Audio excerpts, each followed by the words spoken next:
Hi అండి, అందరికీ నమస్తే. ఈరోజు వచ్చేసి గుడ్లు పులుసు అండి. బంగాళదుంప గుడ్లు కూర టమాటో పులుసు అనమాట. మేము రెగ్యులర్గా ఇలానే చేసుకుంటామండి ఇంట్లో. ఈ కర్రీ వచ్చేసి చాలా టేస్టీగా ఉంటుంది, సింపుల్గా చేసేసుకోవచ్చు అనమాట. పెద్ద ప్రాసెస్ కూడా ఉండదు.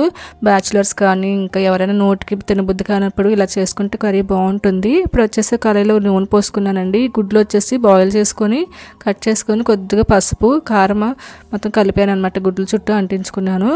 సో ఇప్పుడు వచ్చేసి ఆయిల్లో వేసేస్తున్నాను. ఇవి గుడ్లు అనేది అతుక్కోకుండా కొంచెం ఉండాలంటే కళాయి అనేది బాగా హీట్ ఎక్కాలన్నమాట. హీట్ ఎక్కిన తర్వాత అటు ఇటు కదిపితే గుడ్లు అనేది కళాయికి అతుక్కోకుండా ఉంటాయి అన్నమాట.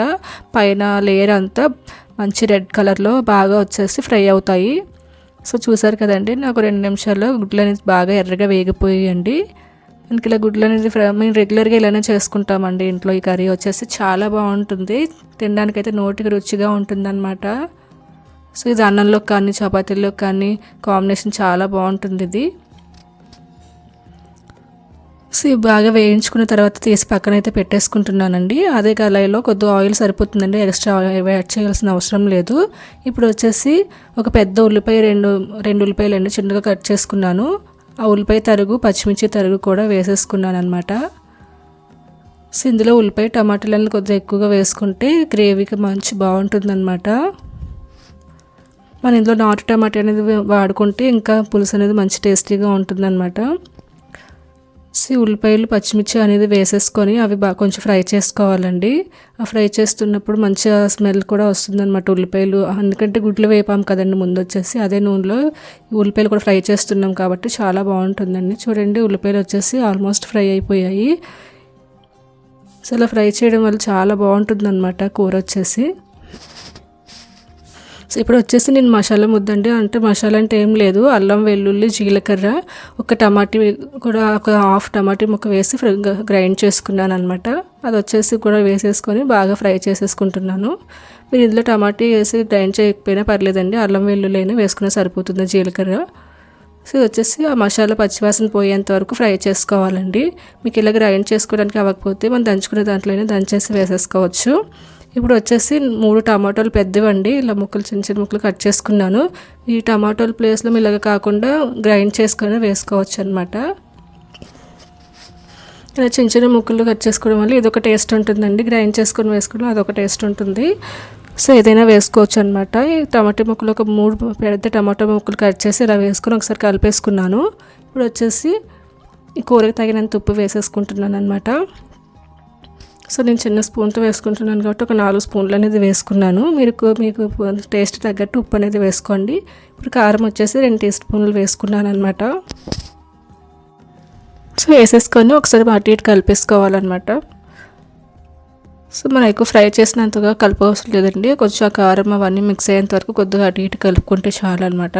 ఎందుకంటే మనం టమాటో వేసాం కాబట్టి కొద్దిగా వాటర్ ఉంటుంది, ఎక్కువ మాడే ఛాన్స్ తక్కువగా ఉంటుంది అనమాట. ఇప్పుడు వచ్చేసి వేయించిన ధనియాలు జీలకర్ర పొడి అండి అది. సో పచ్చిపొడి కదనమాట. సో అది కూడా వేసేసుకొని మూత పెట్టుకొని ఒక 2 నిమిషాల తర్వాత తీసాను అనమాట. సో ఆయిల్ అయితే పైకి తేలిపోయింది, ఆ టమాటాలు ఆల్మోస్ట్ మగ్గిపోయాయి అనమాట మొత్తం కూర. సో ఇప్పుడు వచ్చేసి మనం ఆల్రెడీ ముందు వేయించుకున్నాం కదండి, ఆ గుడ్లు తీసి అందులో వేసేసుకోవాలి. సో ముందుగానే వేసుకుంటే గుడ్లు అనేది అటు ఇటు పగిలిపోతాయి అనమాట. సో విడిపోతూ ఉంటాయి కాబట్టి మనం గ్రేవీ అనేది బాగా ఉడికిన తర్వాత వచ్చేసి వేసుకుంటే బాగుంటుంది. ఇప్పుడు వచ్చేసి 2 బంగాళదుంపలు ఉడికించి పెట్టుకున్నానండి ముందుగానే. అవి వచ్చేసి కొద్దిగా కట్ చేసుకొని అవి కూడా గుడ్లతో పాటు వేసేసుకుంటున్నాను.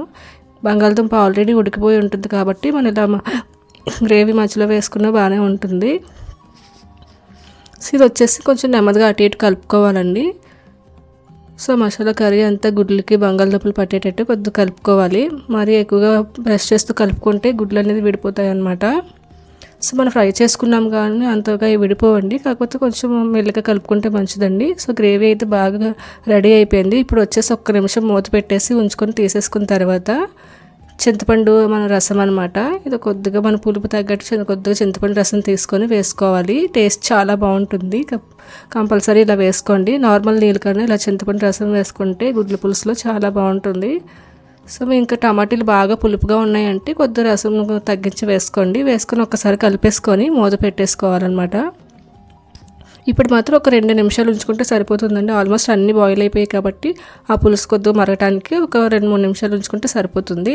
సో చూసారు కదండి, నూనె అంతా పైకి తేలి కూర అయితే చాలా మంచిగా ఉడికేసింది అనమాట. చాలా బాగుంది. ఇప్పుడు లాస్ట్లో వచ్చేసి కసూరి మెతి ఉంటుంది కదండి, అది వేసుకుంటే బాగుంటుంది. మీకు కసూరి మెతి లేకపోతే కొంచెం కొత్తిమీర కానీ ఏదైనా మీరు పైన చల్లుకొని అప్పుడు తీసుకోవచ్చు అనమాట. ఇంకా కూర అనేది మనం తినొచ్చు, బాగుంటుంది.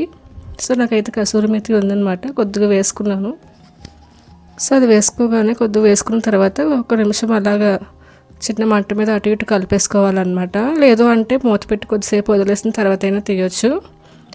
సో మన కూర అయితే రెడీ అయిపోయిందండి. చాలా బాగుంటుంది కూర వచ్చేసి. ఇది చపాతీలు కానీ వేడివేడి అన్నంలో కానీ చాలా బాగుంటుంది. మీరు ఒకసారి ట్రై చేయండి. సో సింపుల్గా అయిపోతుంది అనమాట. ఇంకా ఫస్ట్ టైం తయారు చేస్తే కొంచెం ఈజీగా చేసుకోవచ్చు. గుడ్ల పులుసు టేస్ట్ అయితే అదిరిపోతుంది. ఇంకా బ్యాచిలర్స్ కూడా చాలా ఈజీగా చేసుకోవచ్చు. సో మీకైతే ఎలా కుదిరిందో నాకైతే కామెంట్ చేయండి. కూర అయితే ఖచ్చితంగా నచ్చుతుంది అనమాట. నా వీడియో చివరి వరకు చూసినందుకు ధన్యవాదాలు. చాలా బాగుందండి కూర వచ్చేసి. మస్ట్ ట్రై చేయండి. Thank you.